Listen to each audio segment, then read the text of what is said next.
Good morning, good afternoon, good evening, everyone out there. You are live on Gambian Talents TV. Today we are right here at St. Peter's Technical School in Lamen. We are here to find out the issue of the tablets. In 2015, we heard that the students of St. Peter's are going to use tablet in order to facilitate easy learning when it comes to technology. Still now, some students are claiming that they are to buy tablets and these technical materials in order to learn effectively. Now we are going inside St. Peter's, discuss with the principal, the students and the teachers in order to bring a very good evidence about what is happening in St. Peter's. Thank you very much. Afternoon. How are you? I'm good. What's your name, please? My name is Amijan. Amijan. Yeah. Are you still using tablet here? No, not any longer. Yeah, no, but you used to use it. Before our batch, we don't meet here any tablet. Okay. So do you have any teachers who do force you to buy those, or anybody who do force you to buy this? No, they don't force us. Okay, thank you. Thank you. What's your name, please? Esra Jami. Esther Jame. Do you have tablet or anybody who asks you to find tablet? No, we are not having tablet right now.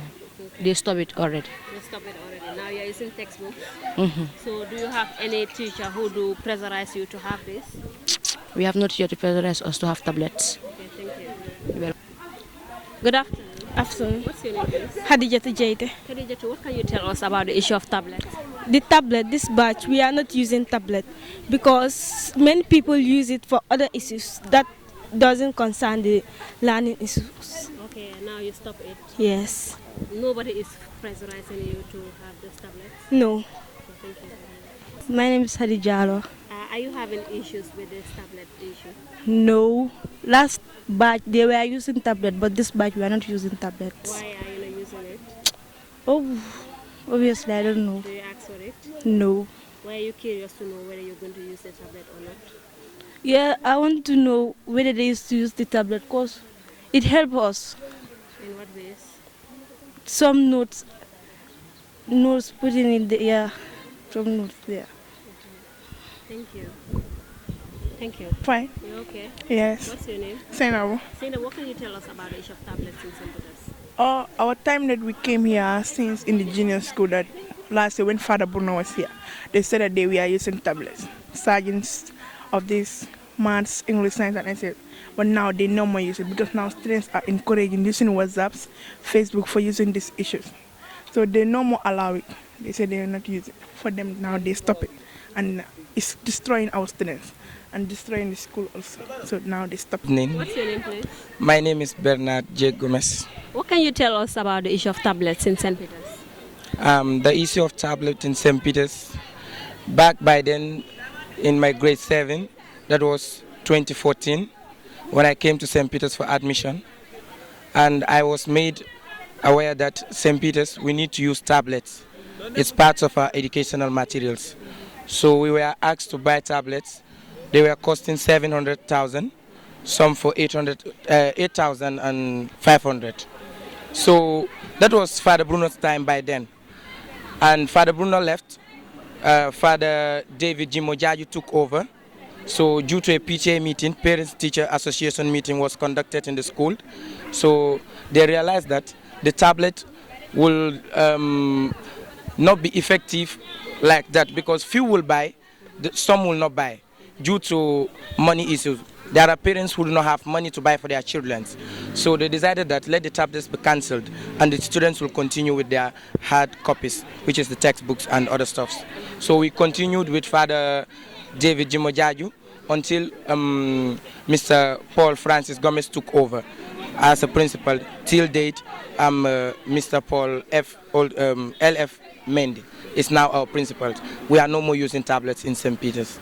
We're only using the hard copies. Thank you very much. You're welcome. How are you? I'm fine. What's How are your you? name? My name is Fatu Faye. What can you tell us about the issue of tablets in St. Peter's? The issue of tablet is this, like, we should not be telling our parents that we are using tablets, like people are saying by force, and it is not by force. Even today, early morning, we are having an urgent meeting about this mobile phone issue. But they were telling us, like, any student that comes to school with a phone, it will be seized. And if it is seized, you are going to call your parents for suspension. And if they suspend you also, they will put difficult times for you because you're going to pay some amount of money. And you're also going to what they are saying is, when you are coming back, you come back with a parent, and when you are going also, to take that mobile phone, you will sign for it. And they will decide what they are going to do for the phone. So I think that's all about it. Yes, we tried everything. We went to the principal's office. The principal said the issue of the tablet doesn't exist in St. Peter's. We asked the students. They also said that it doesn't exist. But during Father Bruno's time, they were using technology. From there, another principal came in. That person also, the issue of tablet was abolished from there because they held a PTA meeting wherein some parents addressed that they cannot afford the tablet. So from there, they abolished the issue of the tablet. We've heard from the students, we heard from the male students and female students in St. Peter's. The principal is not willing to come on camera, but he gave us the information that the issue of the tablet doesn't exist. He started in September, but he didn't meet that here. We've also wanted to approach teachers whom they don't give us the opportunity, but what they told us is that the issue of the tablet doesn't exist. So for those of you who are claiming that the St. Peter's said that we should go and buy a tablet, I urge you to stop that because St. Peter's is not advising anybody to go out, pressurize your parents to give you a tablet. As we heard from one of the students said that even if you bring mobile phone in St. Peter's, they will seize it. Thank you very much for watching. Good day, wonderful viewers. I am Rebecca Ngozi from Gambian Talents TV. Report written as has it that some certain schools within the Gambia are asking students to buy tablets to facilitate their learning education. Well, we are live here at the Ministry of Basic and Secondary Education to have a tete-a-tete with some of the key members that are here to inquire with them what their stance are concerning this situation that is at hand. Thank you very much. Good afternoon, Mr. Adam Ajimba Job. As Deputy Permanent Secretary of MOPSI, we want to know what information do you have concerning the tablets in the Gambia here for school-going students? Yeah, good afternoon. And thank you very much for finding time to come to the ministry. I will first of all start by saying it's not about tablets. It's about ICT in education. I mean, that is what we are thinking as a sector, and this started not only recent. It's go down to the 1998 to 88 to 2003 policy, which we started thinking about integrating ITC into education, and the objective was to help us to, as a sector, to what can we use ITC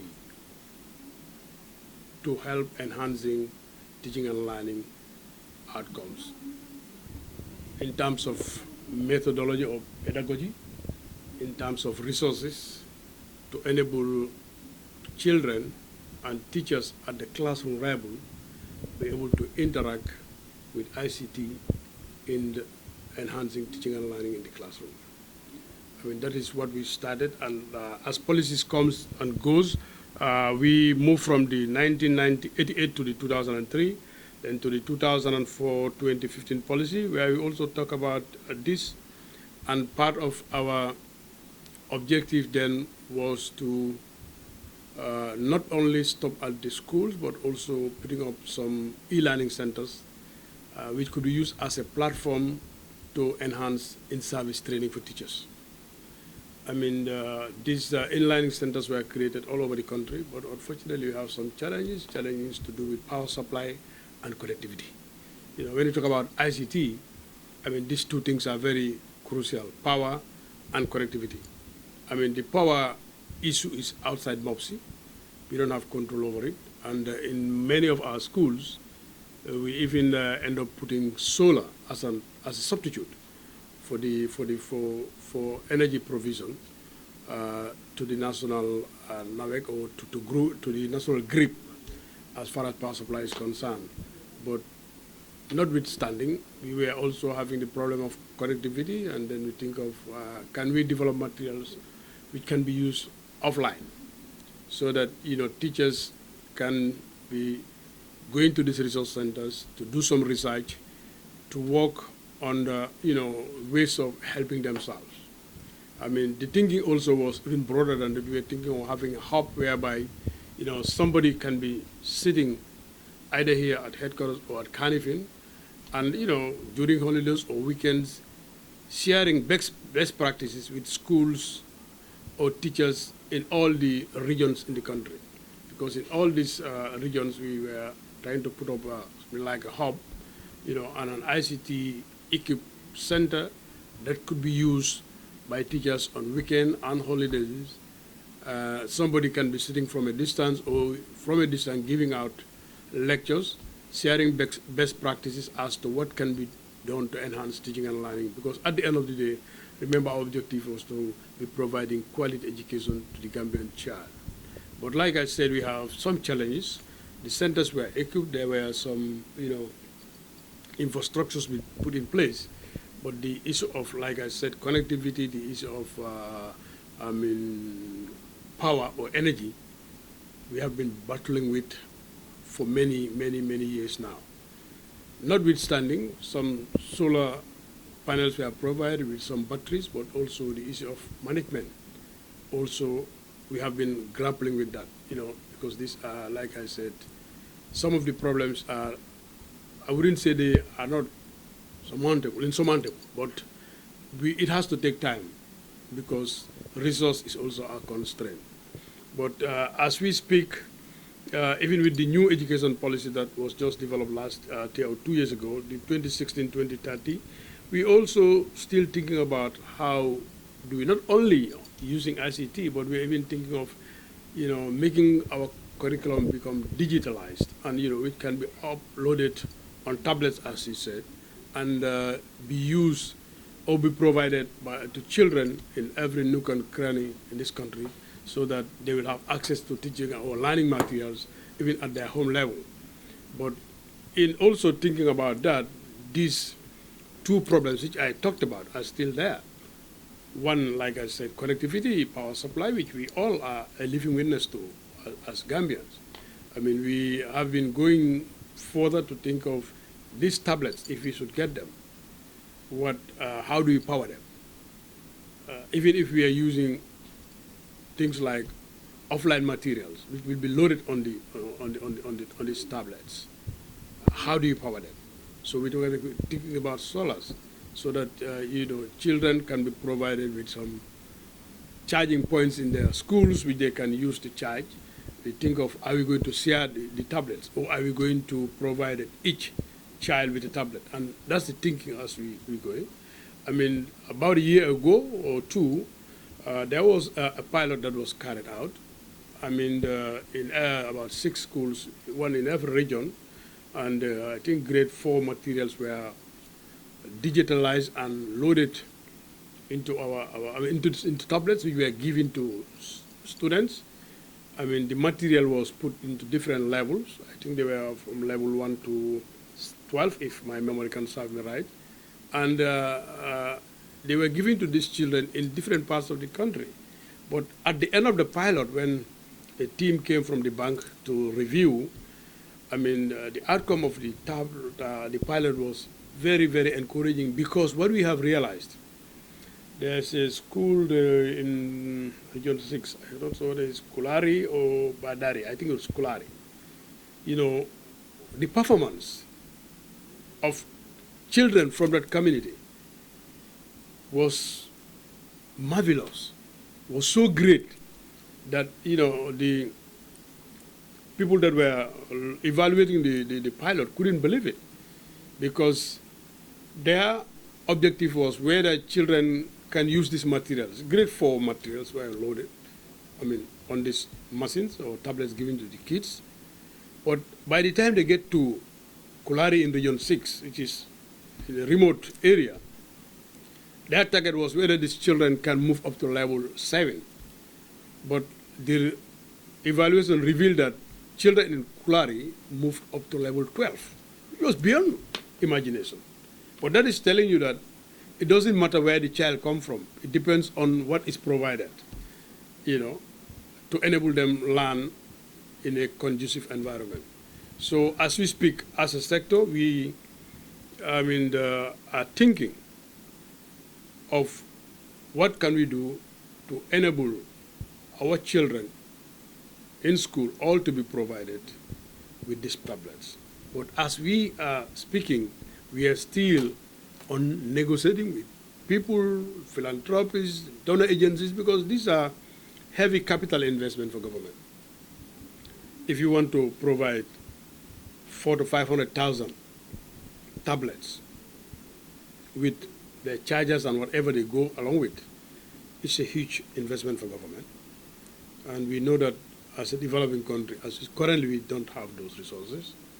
But notwithstanding, we are trying to see what we can do to get support. We are talking to many institutions. We are talking to philanthropists. We are talking to development partners who can support us in that endeavor. But it is part of our policy to make sure that we provide, to ensure that we digitalize our curriculum, to ensure that our curriculum materials are uploaded either on desktops or tablets. But like I said, we would prefer going the tablet way if we have the resources, so that children can be able or will be able to read, will be able to work at their homes, at their leisure times, interact with these materials that will enhance their better understanding of the curriculum materials that they are supposed to be learning in their schools. So definitely it's something, but like I said, it's not a one-day thing. It started since the 1988-2003 education policy. We moved somehow because during those days, some senior secondary schools were provided with computer labs. The objective, like I said, was what can we do to use ICT in teaching and learning. In the 2004 to 2015 15 education policy, we worked further. We came up with, the PSI PMI that was used in selected schools. The results has revealed very positive results that with technology, children can learn better. With technology, we can improve on our children's performance. But like I said, we are constrained by resources. We are constrained by connectivity. We are constrained by power supply, and these things are not within our domain. So, in a nutshell, Madam, I want to say these are some of the initiatives that we are using as a sector, and as part of our monitoring system, we have been talking about, or we have been working as a sector in data collection. We are using SMS to collect student and teacher attendance daily from our schools in the country. Teachers are provided with, or head teachers with mobiles that they can text in, which is collated by the planning unit of the ministry. So we are trying to go IT, in making sure that we are abreast with the developments of the 21st century. Our information management system, they are also working in trying to make it IT-driven, because this year they piloted what they call the 15-day statistics collection of 15-day statistic collection, which the planning directorate used. I was informed that within 10 days, they collected all the statistics that was needed for our yearbook, which used to take 3 months because they had all the data they needed. And that enabled us, as a sector, before the 15th of May, we were able to produce our yearbook. So like I said, we are trying to move or to go IT, or to be IT-driven as far as our education delivery system is concerned. But these are some of the constraints we are also being faced. Okay. Thank you very much, Mr. Adam Ajimbe Job. In your deliberation, you mentioned that the government is constrained with connectivity, power, and the like. So my question is that, if at all that this thing is part of your policy to make the education system in the Gambia go digitalized, for example, the economic system of the Gambia, don't you think that it will be a constraint to the parents to be able to afford such materials for school-going children? Yeah, when I said we want to move to be ICT driven, we are not levying the fees on the parents. That is why I said When you look at, or we start from the 1988 to 2003 policy, we think about opening computer labs in the school. We move further and say, let's start this PSI PMI program. Then I'm saying we're thinking of digitalizing and uploading it into computers and either desktop, laptops, or for the children, tablets. We as a sector are thinking of providing the tablets because we know cost is a barrier to education, and we don't want to go down that way any longer. What we want to see is we move forward in making sure that cost can no longer be a barrier to education as far as our education system is concerned. Mr. Jimbe Job, in the event that for future sake that this policy is being implemented and then students are being provided with tablets, is it going to be free of charge for the students? Yeah, that is what I said.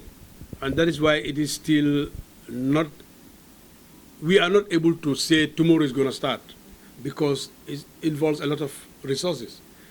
For example, remember I talked about 400,000 to 500,000 kids that need to be provided each with a tablet. That's not a small amount of money. But if we are able to, if you have the muscles to do it, children are not going to be charged. And I said, that is why I said, we are thinking of digitalizing our curriculum as a measure to cut on cost. Remember the books that we print every 2-3 years. That's a lot of money. If you have this curriculum all uploaded into one tablet, you are saved from providing 4 minimum textbooks per child, free of charge, for every child in a public school. And I emphasize in a public school. Or government-assisted schools. We provide free core textbooks from grades 1 to 9. In the senior secondary school, government provides what they call book fee of $1,900 per child in grade 10. Any child entering grade 10 in a public school or government-assisted school, this is subvented schools, government is paying $1,900. We pay $2,000 actually, but the $100 is used for their school badge. So $1,900 is meant for the textbooks. That may not suffice because, for example, let's take Gambia High School. You take textbooks like the core subjects, English language, mathematics, general science. But schools should not send children home for not getting those books because we are coming from different homes. My house, my father may be privileged, or my uncle, my sister, to provide me with these books. But for you, you may come from a home where they are not privileged enough to provide these materials for you. And if that is to happen, what we expect from schools is to engage the parents, negotiate, explain to them the essence, the importance of their children or wards having these textbooks, which cannot be covered by the little money that government is giving, to kindly help. But we don't expect schools to send children home for failing to get that.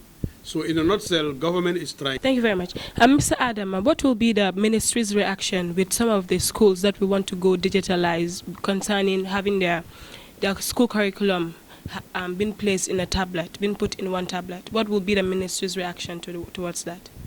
Yeah, first of all, there is no curriculum which belongs to the school. The curriculum is the property of the Ministry of Basic and Secondary Education. It doesn't belong to any school. Schools are expected to be teaching that curriculum to their kids because that is the aspiration of government, what government wants her citizens to be in the future or in the next 10, 15 years. That is what the curriculum is trying to address. So it doesn't belong to any school. The digitalization, like I said, is part of our policy. But I also learned that about a year or two, there was this organization called INSYS Global, who signed a memorandum of understanding with the ministry, but that was just to allow them. You know, this is government property. You want to use it, you must take permissions. The permission was granted for them to digitalize our national curriculum. And in the process, after doing the digitalization, they used some schools to do a pilot. But even that arrangement was between this organization and the school. It was nothing to do with the ministry. Now, if schools are planning to move further, faster than government in working towards the digitalization of our curriculum and the use of tablet in schools, they will be more than encouraged. We'll be more than happy. But we don't expect them also to use it as a way of hindering access or preventing some people having access to education. We don't expect that to happen. Because our policy is every child should be given equal opportunity to have access to education. If, for example, your school decided now, based on this example I just cited, want to move faster than government in trying to make sure that you get or you have an agreement with another institution or organization that can digitalize our curriculum and put it on tablets and give it to you to supply to children, is very welcome. But we don't expect you also to insist or to send kids home for failing to buy those tablets. Because we expect, one, before schools should go into those kind of agreements, their board of governors, if it is a sovereign institution, would be part of the arrangement and would understand all the nitty-gritties and what are the do's and the don'ts of that kind of arrangement. We equally expect not only the board, but even the parents of the kids to be enlightened, to be sensitized on the process so that they understand what is the objective, what it is going to provide for them, and what are the do's and don'ts, so that they will be prepared to support their kids. But we don't expect, or we have seen in some instances, excuse me, 1 or 2, 3 people just come out and make an agreement with an institution or with an organization on behalf of the parents. And in most cases, the people that suffer are people who cannot afford it. And the people that normally make these decisions are the affluent peoples of our society. I'm the PTA chair because I'm the chief, or I'm the alcalo, I'm the this in a community. So mostly, even if you go to meetings, when you talk, most people don't talk. Thank God, with this so-called new democracy coming in now, people have been becoming brave and started challenging authorities. But, you know, a few years ago, people don't do that. So you see that even these structures I'm talking about do sometimes take decisions on behalf of people who, just because they're scared to talk or they are not given the opportunity, are going to bear the burden. And that's not fair. So, like I said, we encourage schools, we'll support them, but we don't expect them to use it as a way of preventing others from accessing education. In the event for the near future that these occurrences that the government does not expect to happen, if at all these schools are being supported to have the normal curriculum on a tablet and being given to the student, if at all there are some mishaps that are happening, what will be the government's reaction, the minister's reaction towards that? It will depend on the circumstances. You know, because like if you come to me and say, Mr. Job, my child is sent home because I cannot afford the tablet, I just wouldn't act like that. I need to investigate. You know, there are processes, and we have to respect those structures and follow the processes. If, for example, a particular school is doing that, and we are informed, first of all, we will fall back to our regional office. Because in every region, there is a representative of the permanent secretary, who's the regional director. We'll say, we have information that Madam Jai is doing 1, 2, 3 in school A. Can you please investigate? Or can you ask the Parent Teachers Association or the SMC to investigate and report? Now, if those structures are used and we realize that definitely what people are accusing Mr. Job or Mr. Njai of is the truth, then as a ministry, we will ensure that we try to mitigate against those by using those structures to address the problem. But if it cannot be addressed, for example, by the PDO or by the SMC, the regional office needs to come in. If it is a subvented institution, it's the board that we will also direct the problems to and ask them to do some investigation.